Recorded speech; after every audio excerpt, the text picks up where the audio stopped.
мына упрощенныйдағы мекеме установленный еще фактура жазса 8% төлейді ма, соны бекітілді ма?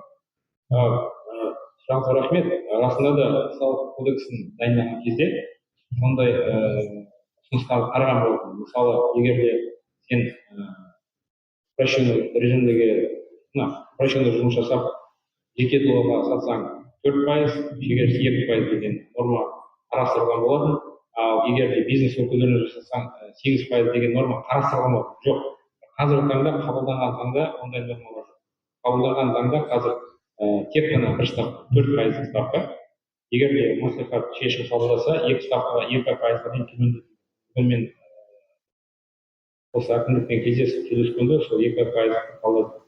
Бұл жерде бизнес өкілдеріне де сіз 2%-мен сата аласыз. Бірақ үлкен кәсіпорындар оны шегерісте қоя алмайды. Бірақ тағы бір айта кететін жағдай, осы жерде талқылап жатырмыз ғой. Осы спецрежимда жасаған азаматтар бір-біріне сата алады.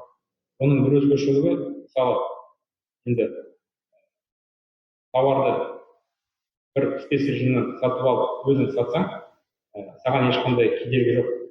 Себебі спецрежимдағы упрощенкадағы азаматтар оларға көрсетпейді ғой, олар барлық табыстанады. Сондықтан біз ондай кедергі қоя алмаймыз.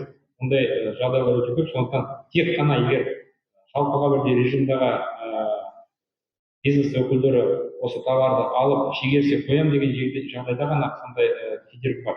Ал егер спецрежим туралы берсе, ондай кедергілер жоқ.